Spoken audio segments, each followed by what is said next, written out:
Lieutenant Colonel Daniel Davis, Senior Fellow at Defense Priorities and host of Daniel Davis Deep Dive on YouTube. Is there a difference at the end of the day between pauses and ceasefires? And do you think we'll see more of these pauses? Do you think they will be longer? The big difference between a ceasefire and pause is where both sides agree to stop fighting, primarily so that they can get, so that probably it's primarily the Israeli side that says they're not going to attack in certain corridors, so that food can get into the innocent civilians. And so one is for civilians and one is for military purposes. And I'm sure that President Biden has been trying to get these to happen for a longer period of time so more food can get in, because 4 hours is a really tight window, especially when you're talking about all the rubble and all the difficulties it is in moving around within the strip. There's going to be pretty limited in what they can get done on there. And he seems to be really focused on taking care of the civilian population there. And I applaud him for that. And does it seem like that's maybe positive momentum? Obviously, there are so many nuances to war. Anything that's going to be positive to get the civilians help and to get them into safe areas where they can,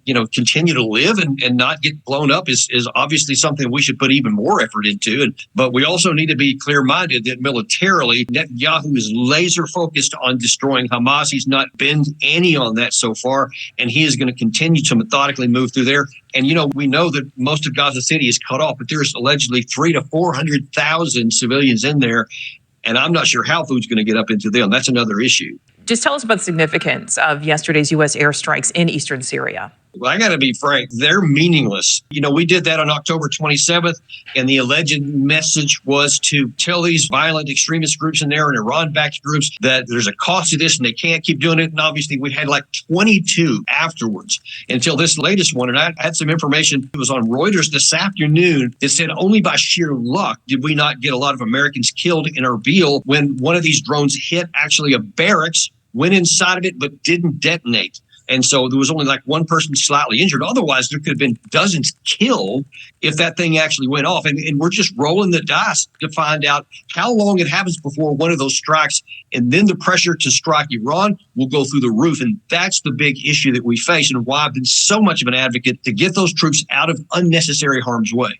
So to be blunt, what is the point? Because if the desired message is not being delivered, what is the point? That's what I've been arguing. There's no point. So this is what we want to happen. We want to stop them from taking these actions so that we're launching these strikes against, frankly, empty buildings, from what I understand. It's not putting any kind of negative deterrent on these folks. And unless you hit the people hard that launched the strikes, that might have some deterrent because at least you're going to punish them. But this kind of thing is not a successful message. It's not a successful military, even tactical advantage. So I think the White House needs to rethink what they're doing here. All right. And Colonel, I want to add yet another layer to this. U.S. officials are saying they're confident no civilians were killed, but how can they be certain? And how could that also potentially change things? You can never be completely for sure. I mean, anytime you're hitting a building, especially one that's used, administrative people taking care of things, so you never know. But again, as long as you're not going after the people who are perpetrating this, and I mean the actual fighters that launched the missile, the group itself, they're not going to be deterred from anything. I'm not sure why the White House thinks they would be.